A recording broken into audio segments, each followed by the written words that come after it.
Hi എല്ലാവർക്കും പുതിയൊരു വീഡിയോയിലേക്ക് സ്വാഗതം. ഇന്ന് ഞാൻ നിങ്ങളുമായി ഷെയർ ചെയ്യുന്ന topic means panic attack, anxiety attack എന്നൊക്കെ പറയുന്ന ഒരു ടോപ്പിക്കാണ്. പാനിക് അഥവാ ആങ്സൈറ്റി അറ്റാക്ക് എന്ത് വേണേലും ഇതിനെ വിളിക്കാം.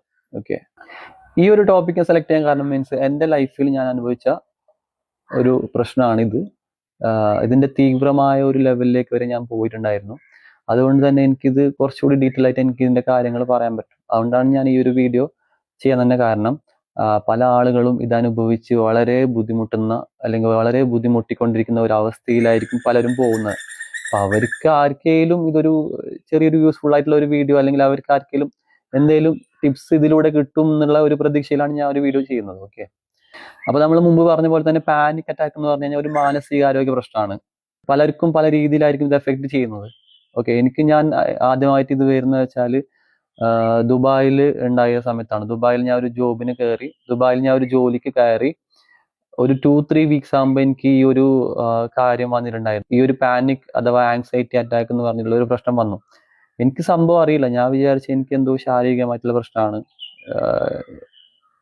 ഇത് ഭയങ്കരമായിട്ട് ഹൃദയമിടിപ്പ് കാര്യങ്ങളൊക്കെ വന്നിട്ടുണ്ടായിരുന്നു. അപ്പം ഞാൻ വിചാരിച്ചു എന്തോ ഇത് ഫിസിക്കലായിട്ടുള്ള ഇഷ്യൂ ആയിരിക്കും എന്ന് പറഞ്ഞിട്ട് ഞാനത് ജോബ് തന്നെ ഞാൻ ഒഴിവാക്കിയിട്ട് നാട്ടിലേക്ക് വന്നതാണ്.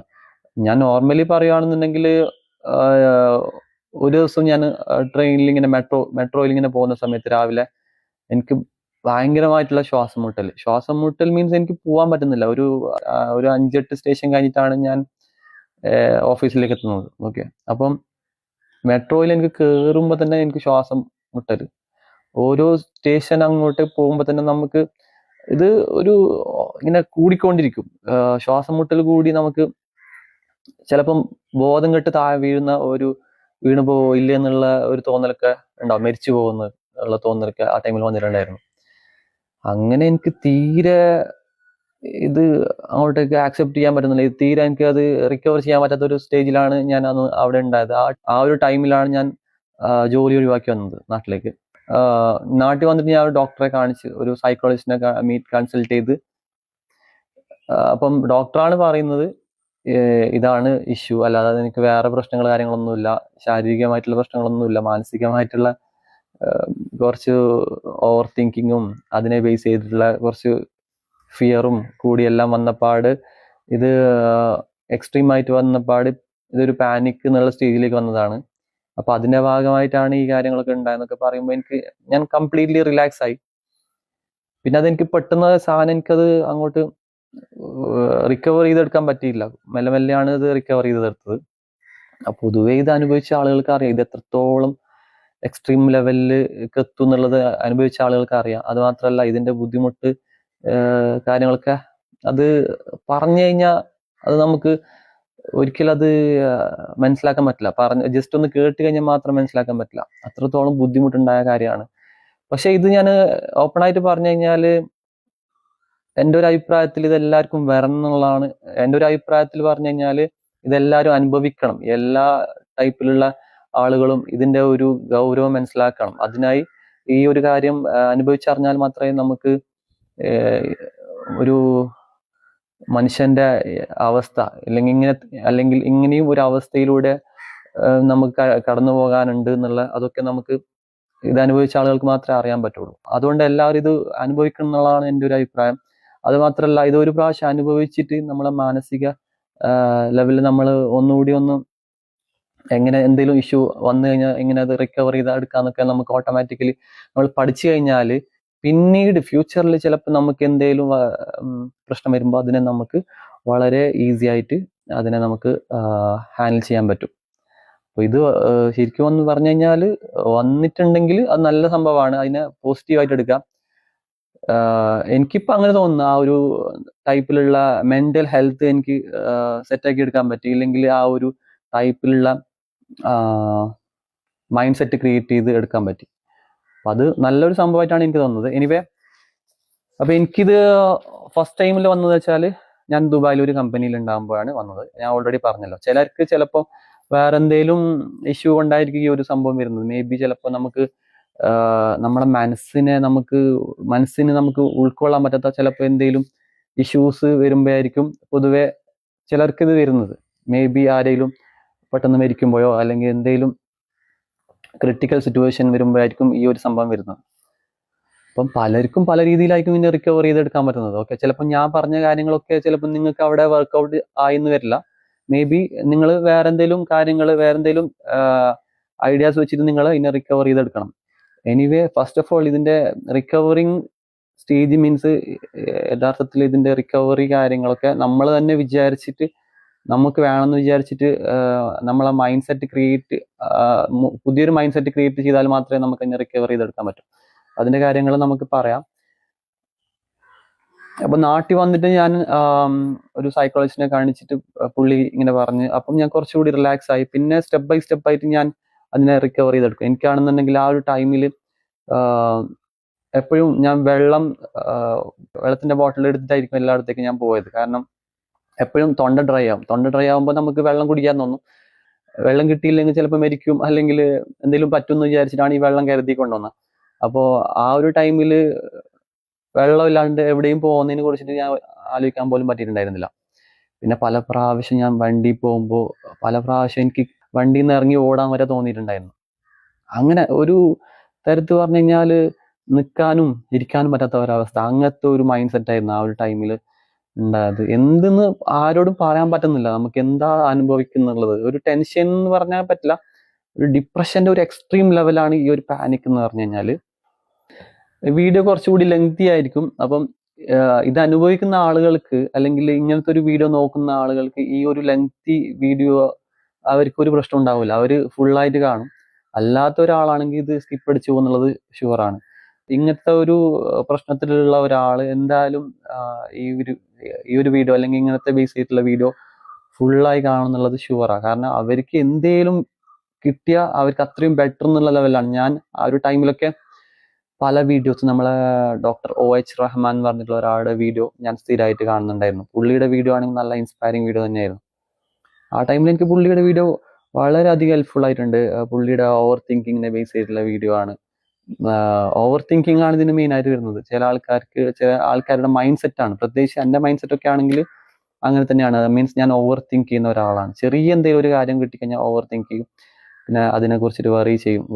ചെറിയൊരു കാര്യം മതി എനിക്കത് വെറീഡ് ആവാൻ വേണ്ടിയിട്ട്, പെട്ടെന്ന് ഞാൻ വെറീഡ് ആവും. അപ്പൊ അങ്ങനത്തെ ഒരു മൈൻഡ് സെറ്റിനെ ചേഞ്ച് ചെയ്തെടുക്കണം. പിന്നെ ഇതിന്റെ കാര്യം എന്ന് വെച്ചാല്, അപ്പൊ ഇതിന്റെ ലക്ഷണങ്ങൾ, സിംറ്റംസ് എന്താണെന്നൊക്കെ നമുക്ക് ഇത് ഡിസ്കസ് ചെയ്യാം. സിംറ്റംസ് മീൻസ് ഒന്നുമില്ല, ഞാൻ നേരത്തെ പറഞ്ഞ പോലെ തന്നെ ഭയങ്കരമായിട്ടുള്ള ഒരു ഹൃദയമിടിപ്പ് ഉണ്ടാവും. മീൻസ് ഹാർട്ട് ഭയങ്കരത്തിലടിക്കും, തൊണ്ട പറ്റി, തൊണ്ട ഡ്രൈ ആയി ഫുള്ള് വെള്ളം കുടിക്കണം, ഇല്ലെങ്കിൽ ഇപ്പൊ ഞാൻ ബോധം കെട്ടി വീഴുന്നൊക്കെ തോന്നും. പിന്നെ തല കറക്കം, അങ്ങനത്തെ കുറെ കാര്യങ്ങളാണ്. അപ്പൊ ഇതിനെ മെയിനായിട്ട് എങ്ങനെ റിക്കവർ ചെയ്തെടുക്കുക എന്നുള്ളതാണ് പലർക്കും അറിയേണ്ടത്. അപ്പൊ എങ്ങനെ റിക്കവർ ചെയ്തെടുത്തു, ഞാൻ എങ്ങനെ റിക്കവർ ചെയ്തെടുക്കും. അപ്പൊ ഇതിന്റെ സൊല്യൂഷൻ മീൻസ് ഇതിനെ മനസ്സിലാക്കുക എന്നുള്ളതാണ്, റിയലൈസ് ചെയ്യുക. ഇത് എങ്ങനെ വന്നു, ഇതിന്റെ റൂട്ട് എവിടെയാണെന്നുള്ളത് നോക്കണം എന്നുള്ളതാണ്.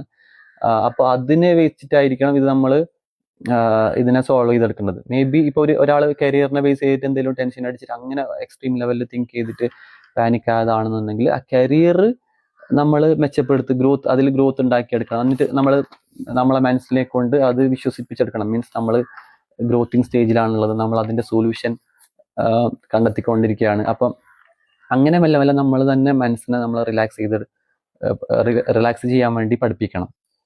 പിന്നെ നമ്മൾ പല ബ്രീത്തിങ് എക്സസൈസും പലരും പറഞ്ഞിട്ടുണ്ടാവും. ബ്രീത്തിങ് എക്സസൈസ് ഒക്കെ നമുക്ക് ആ ഒരു ടൈമിൽ നമുക്കത് വർക്കൗട്ട് ആവില്ല. പിന്നീട് ഞാൻ ഈ പറഞ്ഞ പോലെ നമ്മൾ സ്വയം തന്നെ ഇതിനെ ഈ ഒരു മെന്റാലിറ്റിനെ മാറ്റിയെടുക്കണം. മീൻസ് നമുക്ക് ഫിസിക്കലായിട്ടുള്ള ഒരു പ്രശ്നവും ഇല്ല, നമുക്ക് മെന്റലായിട്ടുള്ള പ്രശ്നം മാത്രമാണ് ഉള്ളതെന്നുള്ളത് നമ്മളെ മനസ്സിൽ തന്നെ നമ്മൾ പഠിപ്പിക്കണം. മനസ്സിലായോ? മാക്സിമം ക്രൗഡ് ഉള്ള ഏരിയയിൽ നിന്ന് ഒഴിവായി നമ്മൾ ഒന്നോ രണ്ടോ നമുക്ക് വേണ്ടപ്പെട്ട ആൾക്കാരുള്ള സ്ഥലത്ത് മാത്രം നമ്മൾ നിൽക്കുക. മാക്സിമം അങ്ങനെ ഒരു മെന്റാലിറ്റിയിൽ വന്നു കഴിഞ്ഞാൽ നമുക്ക് കുറച്ചുകൂടി റിലാക്സ് ആവും. നമ്മളെ മനസ്സിലാക്കിയിട്ടെടുക്കുന്ന ചില ആൾക്കാരോട് മാത്രം ഇത് ഷെയർ ചെയ്യുക. പല ആൾക്കാരോട് ഷെയർ ചെയ്ത് കഴിഞ്ഞാൽ അവർക്ക് ഇത് അറിയില്ല. ഫ്രണ്ട്സിനോടൊക്കെ ചിലപ്പോൾ ഷെയർ ചെയ്ത് കഴിഞ്ഞാൽ അവര് ചിലപ്പോൾ വിചാരിക്കും നമുക്ക് വട്ടായോ എന്നൊക്കെ വിചാരിക്കും. അങ്ങനത്തെ ഒരു മെന്റാലിറ്റിയാണ് നമ്മൾ ആ ടൈമിൽ ഉണ്ടാകുന്നത്. കാരണം നമ്മൾ ആ ഒരു അവസ്ഥ അങ്ങനെ ആയിരിക്കും. അവർക്ക് ഇത് പറഞ്ഞാൽ മനസ്സിലാവില്ല. അവർക്കെന്നല്ല, പല ആളുകൾക്കും, ഇത് അനുഭവിക്കാത്ത ആളുകൾക്കൊന്നും ഇത് പറഞ്ഞു കഴിഞ്ഞാൽ മനസ്സിലാവില്ല. ഇതിന്റെ ആ ഒരു ലെവൽ, എക്സ്ട്രീം ലെവൽ എത്രയാണെന്നുള്ളത് പറഞ്ഞാൽ മനസ്സിലാവില്ല. ചില ടൈമിൽ പാനിക് വന്നു കഴിഞ്ഞാൽ നമ്മളത് കൺട്രോൾ ചെയ്ത് നമ്മൾ തന്നെ കൺട്രോൾ ചെയ്യാൻ വേണ്ടി പോയി കഴിഞ്ഞാൽ ചില ടൈമിൽ ഇത് കുറച്ചുകൂടി എക്സ്ട്രീം ലെവലിലേക്ക് പോകുന്നതായിട്ട് ചില ആളുകൾക്ക് ഫീൽ ചെയ്തതായിട്ട് കാണാൻ പറ്റും. പക്ഷെ അതും ഇതിന്റെ ഒരു ഫാക്ട് തന്നെയാണ്. കാരണം എനിക്കൊക്കെ അങ്ങനെ തന്നെ തോന്നിയിട്ടുണ്ടായിരുന്നു. പാനിക് കൺട്രോൾ ചെയ്യാൻ വേണ്ടി നോക്കുന്ന സമയത്ത് കുറച്ചുകൂടി പാനിക് ആവും. അപ്പൊ ഞാൻ ഇതിനെ എങ്ങനെ റിക്കവർ ചെയ്യുന്നത് വെച്ചാൽ, ഞാൻ നാട്ടിൽ തന്നെ കുറച്ചു കാലം നിന്നിട്ടുണ്ടായിരുന്നു. ദുബായിൽ പോയിട്ടുണ്ടായിരുന്നില്ല. എന്നിട്ട് ഇവിടെ വന്നിട്ട് നേരത്തെ പറഞ്ഞ പോലെ ഡോക്ടറിനെ കൺസൾട്ട് ചെയ്ത് പിന്നെ ഞാൻ തന്നെ കുറെ റിസർച്ച് കാര്യങ്ങളൊക്കെ നടത്തി. മീൻസ് ഇതിന്റെ റൂട്ട്, മീൻസ് എങ്ങനെയാണ് ഇത് എനിക്ക് വന്നത്, പിന്നെ ഇതിന്റെ വേറെ ലെവലിൽ, മീൻസ് ഒരാൾക്ക് നോർമലി ഓവർ തിങ്കിങ് ഒക്കെ ചെയ്യുമ്പോഴായിരിക്കും ഇത് വരുന്നത്. അപ്പം ഓവർ തിങ്കിങ് എങ്ങനെ ചേഞ്ച് ചെയ്തെടുക്കാന്ന് പറഞ്ഞിട്ടുള്ള പല വീഡിയോസ് യൂട്യൂബിൽ തന്നെ പല വീഡിയോസ് ഉണ്ട്. പിന്നെ എന്റെ കേസിൽ പറയുകയാണെന്നുണ്ടെങ്കിൽ, ഞാൻ നേരത്തെ പറഞ്ഞല്ലോ കരിയറിനെ ബേസ് ചെയ്തിട്ടാണ് ഞാൻ പാനിക് ആയത്. അപ്പൊ കരിയർ എങ്ങനെ ചേഞ്ച് ചെയ്തെടുക്കണം, അല്ലെങ്കിൽ കരിയർ ഗ്രോത്തിന് വേണ്ടിയിട്ടുള്ള കാര്യങ്ങൾ നോക്കി. അപ്പം ഓട്ടോമാറ്റിക്കലി നമ്മളെ മനസ്സിനെ തന്നെ പറഞ്ഞ് മനസ്സിലാക്കി, ഇനിയിപ്പം അങ്ങനത്തെ പ്രശ്നങ്ങളൊന്നും ഉണ്ടാവില്ല. കരിയറിൽ എന്തുകൊണ്ടാണ് എനിക്കിപ്പോൾ ഈ പാനിക് വരാൻ കാരണം എന്നുള്ളത് അത് സോൾവ് ചെയ്യാൻ വേണ്ടിയിട്ടുള്ള കാര്യങ്ങൾ നോക്കി. പിന്നെ നമ്മളെ മൈൻഡ് സെറ്റ് ചേഞ്ച് ചെയ്യാൻ വേണ്ടിയിട്ട് മുമ്പത്തെ മൈൻഡ് സെറ്റ് ഒക്കെ ഒഴിവാക്കിയിട്ട് പുതിയൊരു മൈൻഡ് സെറ്റ് ക്രിയേറ്റ് ചെയ്യാനുള്ള കാര്യങ്ങൾ നോക്കി. മാക്സിമം നമ്മൾ റിലാക്സ് ചെയ്യാൻ വേണ്ടിയിട്ട് എന്തൊക്കെ ചെയ്യണം എന്നുള്ളത് നോക്കി. പിന്നെ വേറെ കാര്യം എന്ന് വെച്ചാൽ നമ്മളെ പേടി, ഈ പാനിക് എന്ന് പറഞ്ഞു കഴിഞ്ഞാൽ, പാനിക് അറ്റാക്ക് എന്ന് പറഞ്ഞു കഴിഞ്ഞാൽ പേടിയെ നമ്മൾ മാക്സിമം നിയന്ത്രിച്ച് കഴിഞ്ഞാൽ നമുക്ക് വെള്ളമൊന്നും ആവശ്യം ഉണ്ടാവില്ല. ഫോർ എക്സാമ്പിൾ, നമ്മൾ ഈ ഫാസ്റ്റിംഗ് ഒക്കെ ചെയ്യുന്ന സമയത്ത് പൊതുവെ നമ്മൾ കുറേ മണിക്കൂറിലേക്ക് വെള്ളം കുടിക്കില്ല. നേരെ മറിച്ചിട്ട് നമുക്ക് എന്തെങ്കിലും നമ്മൾ പേടിച്ചു കഴിഞ്ഞാൽ ചിലപ്പോൾ നമുക്ക് ഭയങ്കരത്തിൽ നമ്മൾ പേടിച്ചു കഴിഞ്ഞാൽ തൊണ്ട ഡ്രൈ ആയി അപ്പം തന്നെ വെള്ളം കുടിക്കേണ്ട അവസ്ഥക്ക് വരും. അപ്പൊ പിന്നെ നമ്മൾ ആ ഒരു മൈൻഡ് സെറ്റാണ്, നമ്മൾ ചിന്തിക്കുന്നതിലാണ് നമുക്ക് കാര്യം. നമ്മൾ ചിന്തിക്കുന്ന അനുസരിച്ചിട്ടാണ് നമ്മളെ ബോഡി അതിന്റെ കാര്യങ്ങൾ അങ്ങോട്ട് ചെയ്യുന്നത്. മീൻസ് നമ്മളെ ചിന്താശേഷിയെ എഫക്ട് ചെയ്തിട്ടാണ് നമ്മളെ പ്രവർത്തനം ഉണ്ടാവുന്നത്. ഓക്കെ, അപ്പോൾ നമ്മൾ നല്ല രീതിയിൽ പോസിറ്റീവ് മൈൻഡ് സെറ്റിൽ നമ്മൾ നിൽക്കുകയാണെന്നുണ്ടെങ്കിൽ നമുക്ക് വെള്ളം കുടിക്കേണ്ട ആവശ്യമൊന്നും ഉണ്ടാവില്ല. അപ്പൊ പാനിക് എന്താന്നുള്ളത് മനസ്സിലാക്കി, നമുക്ക് എങ്ങനെ വന്നു എന്നുള്ളത് മനസ്സിലാക്കി, അതിനെ എങ്ങനെ സോൾവ് ചെയ്തെടുക്കുക എന്നുള്ള കാര്യങ്ങളൊക്കെ നമ്മൾ മനസ്സിലാക്കി. ആദ്യം അതിന്റെ ആ ഒരു ഡീറ്റെയിൽ ആയിട്ടുള്ള അതിന്റെ കാര്യങ്ങൾ, അതിന്റെ റൂട്ട്, ബാക്കിയുള്ള കാര്യങ്ങളൊക്കെ മനസ്സിലാക്കിയിട്ടാണ് അതിനെ റിക്കവർ ചെയ്യാൻ വേണ്ടിയിട്ടുള്ള കാര്യങ്ങൾ ചെയ്തത്. അതിൽ മെയിനായിട്ട് വരുന്ന കാര്യങ്ങൾ ഇത് തന്നെയാണ്. പേടിച്ചു കഴിഞ്ഞാൽ വീണ്ടും നമ്മൾ അതിനെ കൂട്ടാൻ വേണ്ടിയിട്ടാണ് നോക്കുന്നത്. ഓട്ടോമാറ്റിക്കലി അതിനെ നമ്മൾ കുറക്കണം എന്നുണ്ടെങ്കിൽ മാക്സിമം നമ്മളെ ആ തിങ്കിങ്, ഓവർ തോട്ട്സ് കാര്യങ്ങളൊക്കെ ഒഴിവാക്കണം എന്നുള്ളത് നമ്മളെ മനസ്സിനെ പറഞ്ഞ് മനസ്സിലാക്കി അങ്ങനെ എങ്ങനെ ചേഞ്ച് ചെയ്തെടുക്കാന്നുള്ള ലെവലിൽ ഞാനൊരു പുതിയൊരു മൈൻഡ് സെറ്റ് ക്രിയേറ്റ് ചെയ്തതാണ്. അങ്ങനെ നിങ്ങൾക്കും മൈൻഡ് സെറ്റ് ക്രിയേറ്റ് ചെയ്തെടുക്കാൻ പറ്റും. നമ്മളെ മുമ്പത്തെ മൈൻഡ് സെറ്റ് മാറ്റി പുതിയൊരു മൈൻഡ് സെറ്റ് ക്രിയേറ്റ് ചെയ്തെടുക്കുമ്പോഴാണ് ഇതിന്റെ ശരിക്കുള്ള റിക്കവറി കാര്യങ്ങളൊക്കെ സംഭവിക്കുന്നത്. അപ്പം ഇത് ആർക്ക് വേണമെങ്കിലും എപ്പോൾ വേണമെങ്കിലും സംഭവിച്ചേക്കാവുന്ന ഒരു കാര്യമാണ്. അപ്പൊ അതിനെ റിക്കവർ ചെയ്യാൻ എടുക്കാന്നുള്ളത് നമ്മൾ തന്നെ വിചാരിക്കേണ്ട ഒരു കാര്യമാണ്. വേറെ ഒരാളെ കൊണ്ടും ഇത് നമ്മളെ ഹെൽപ്പ് ചെയ്യാൻ പറ്റില്ല. ഹെൽപ്പ് ചെയ്യാൻ പറ്റും, മീൻസ് ഡോക്ടേഴ്സ് ഒക്കെ ആണെന്നുണ്ടെങ്കിൽ നമുക്ക് കുറച്ച് ടിപ്സ് കാര്യങ്ങൾ, നമ്മൾ റിലാക്സ് ചെയ്യാൻ വേണ്ടിയിട്ടുള്ള കുറച്ച് കാര്യങ്ങൾ, ഇൻസ്പയർ ചെയ്യാൻ വേണ്ടിയിട്ടുള്ള കുറച്ച് കാര്യങ്ങളൊക്കെ പറയുന്നല്ലാണ്ട് അതിന്റെ അറ്റ് ദ എൻഡ് നമ്മൾ തന്നെയാണ് അതിന്റെ ഒരു സൊല്യൂഷൻ അല്ലെങ്കിൽ റിക്കവറി എങ്ങനെ ചെയ്യാന്നുള്ളത് നമ്മൾ തന്നെയാണ് ഫൈൻഡ് ചെയ്തെടുക്കേണ്ടത്. അപ്പോൾ അങ്ങനെയാണ് ഞാൻ അതിനെ കൺട്രോൾ ചെയ്തത്. നിങ്ങൾക്കും അതിനെ വളരെ ഈസി ആയിട്ട് കൺട്രോൾ ചെയ്തെടുക്കാൻ പറ്റും. എന്തേലും ഇതിനെക്കുറിച്ച് എന്തെങ്കിലും ടിപ്സ് ആവശ്യമുണ്ടെങ്കിൽ ഞാൻ വേണമെങ്കിൽ ഡിസ്ക്രിപ്ഷനിൽ എൻ്റെ നമ്പർ ഞാൻ വെച്ചേക്കാം. ആർക്കെങ്കിലും എന്തെങ്കിലും ആവശ്യമുണ്ടെങ്കിൽ ജസ്റ്റ് ഒന്ന് വാട്സപ്പ് ചെയ്താൽ മതി. നോർമൽ കോൾ ചെയ്യണ്ട, വാട്സപ്പ് ചെയ്യുക. എന്തെങ്കിലും എന്നെ കൊണ്ട് പറ്റുന്ന എന്തെങ്കിലും ടിപ്സൊക്കെ കാര്യങ്ങളൊക്കെ ഉണ്ടെന്നുണ്ടെങ്കിൽ ഞാൻ ഷെയർ ചെയ്തുതരാം. അപ്പോൾ ഇതുപോലത്തെ വീഡിയോസ് ഇനിയും നല്ല രീതിയിൽ ചെയ്യാൻ വേണ്ടി ശ്രമിക്കാം. എനിക്ക് എൻ്റെ ലൈഫിൽ എക്സ്പീരിയൻസ് ചെയ്ത കാര്യങ്ങൾ എന്തെങ്കിലും ഉണ്ടെങ്കിൽ അത് ഷെയർ ചെയ്യാം. അപ്പോൾ ആരെങ്കിലും ഇതുപോലെ എന്തെങ്കിലും അനുഭവിക്കുന്ന ആളുകൾ ആരെങ്കിലും ഉണ്ടെങ്കിൽ അവർക്ക് ജസ്റ്റ് ഷെയർ ചെയ്ത് കൊടുക്കുക. അടുത്ത വീഡിയോ കാണാം. അതുവരേക്കും ബൈ.